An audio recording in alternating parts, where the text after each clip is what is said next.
Holy shit, Universal just did a mic drop. They were like, you want an announcement?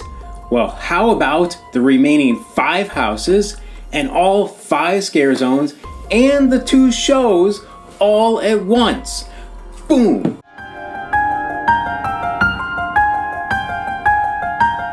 I don't know about you, but I am kind of on a sensory overload right now and need time to process everything. It's going to take a while to parse it all out. So, for this video, let's talk about the announced houses and rank them in my hype list. Then, let's discuss your hype list for HHN 30. Alright, starting out at number 10, I have Puppet Theater, Captive Audience. Open scene, a creepy, abandoned old theater from the early 1900s San Francisco. A puppeteer and ballet troupe have been trapped there ever since, and they kill for an audience. Whether you're a puppet or a patron, that's your cue to scream. I might be ranking this house way too low on my hype list. I mean, after all, Universal did release an 8-minute behind-the-scenes video about this house back in October of 2020. However, at least for now, it stands at my number 10. At number 9, I have the Texas Chainsaw Massacre. You've seen the 1974 horror classic. Now it's your turn to experience it for yourself. Enter the dilapidated Sawyer house and meet Leatherface and his demented family of merciless butchers. Will you make it out in one piece or in pieces? Now, don't get me wrong, I really enjoyed this house at HHN 26. However, it's just currently not very high on my hype list. At number 8, I have Revenge of the Tooth Fairy. You're about to discover a sinister reality behind the seemingly innocent childhood tradition.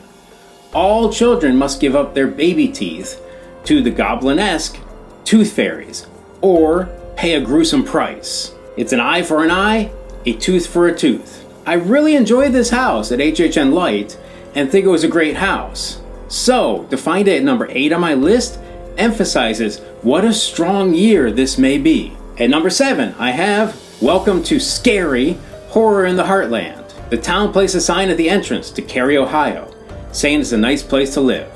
Unfortunately, nobody lives here very long. No one escapes from Cary, where bad things just happen, and new terrors rain down year after year. This house could turn out to be a fan favorite.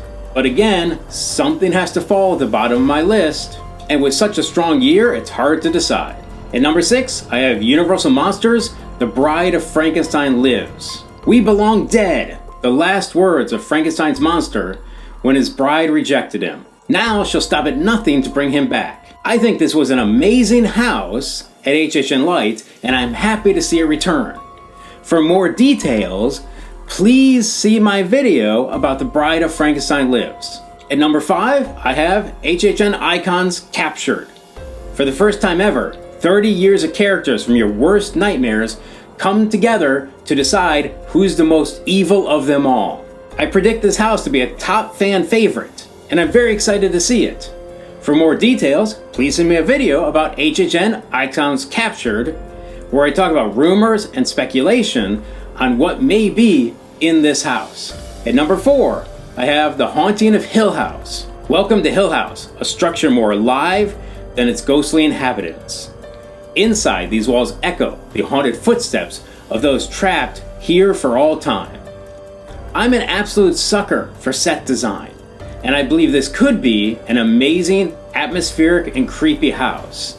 For more details, again, please see my video about The Haunting of Hill House, where I talk about rumors and speculation on what may be in that house. At number 3, I have Case Files Unearthed, Legendary Truth.